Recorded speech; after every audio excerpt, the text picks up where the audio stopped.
in a couple of years, man, because we wish these people, I know in the States and in developed countries, this is like, it's regular. You don't need to go to school, in your living rooms, you do this, but with what you guys are doing right now, I know in a couple of years, it's going to spread across, but we need to make it happen. It will happen. And, you know, as many people as can, you know, get on the bandwagon and, you know, go out, apply, and you experience it. You go through the program with Bafemelo University, and you spread the word, and then, you know, we start propagating the e-learning gospel. That's the word. E-learning gospel. That's the word. One time you really touched on what myself I was kind of like, okay, let me understand, but what you just told me, I know Nigerians of course understand better what you're talking about now. I know we've taken much of the time, but before we let you go, man, I want us to give us some kind of advices now, because I mean you're a mother, and of course you've achieved so much, of course, in Nigeria. And I want you to give, number one is message to the Nigerian youths. So I want you to advise, especially the ladies now, the young ladies watching or the one out there, because ladies in Nigeria now think you don't need to work hard, since you're beautiful, you should get up there. So what message, what advice can you give to the young ladies that are watching you right now? My advice to young ladies out there, it involves three things: decency, integrity, and enterprise. Enterprise will keep you busy, but integrity will sustain that enterprise. And decency, in whether it's dressing, speech, you know, the general environment, atmosphere, all of these will form the brand that will keep your future going. And when you have these three things, then frivolous things will not matter to you. You will become a person of substance. Make sure your enterprise is something that adds value to people, to as many people as possible, no matter how little.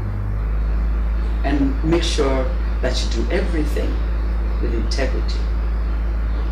And when you rope all of these together with who you are as a person, it gives you a brighter future. It gives meaning to your life. It gives you a name that even generations after you can look up to. That's coming from the prof herself. Number two, man, you've been out there, you've been on the stage, you've been everywhere, and I wanted to, what message do you have for the Nigerian leaders right now? Yeah. Yes, that's key, coming from you. Well,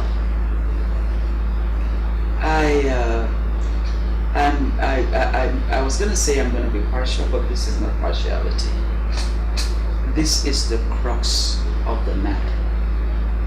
Whatever is wrong with Nigeria today boils down to education.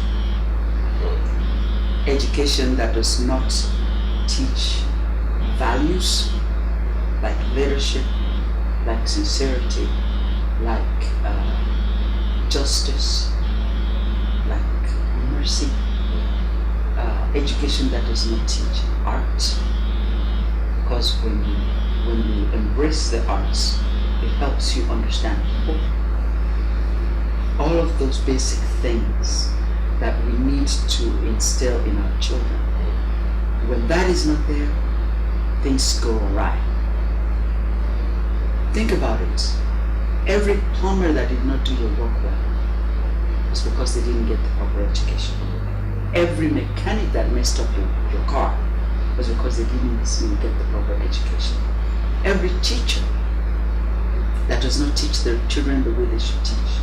Every politician that does not deliver to his or her people is because they lack the proper education. Every leader that leads in the wrong direction is because they did not get the proper education. So we have to get quality education right in this country.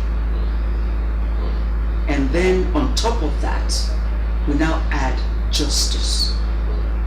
Because when there's no justice, it means there are no consequences for bad behavior. And if anyone who steals a dime faces the firing squad, or there's a consequence for that, very many people will stay away from it. If it happens in Nigeria the way it happens in China, a lot of people will behave themselves. Yeah. But when a judicial system is faulty, then we have major problems. If we can fix the judicial system, and that will help us fix corruption. And if we fix corruption, then resources will be directed to the places where they ought to go. And if we can do all of that, I believe we'll start seeing the light. But it's a big task. And it's going to take leaders with the single-mindedness, the loyalty to this nation. See, in other countries, it's not as if they don't want to break the laws, but if you break the laws, you have consequences. It's right there. Yes, sir. And also, they are passionate about their nation. The average American is loyal to the core. I mean, they could badmouth the president all they want all day long, but if you do that, they will fight you. Because that, I mean, right down to their flags, you cannot, do any kind of rubbish with it. They will fight you. Because that flag denotes who they are. It's their country. We need to get to that point in this country where our heart breaks when things are broken, when systems are broken in this country. Our heart breaks when institutions are broken in this country. Until we get there, we're just wasting time, wasting money, wasting resources, wasting lives.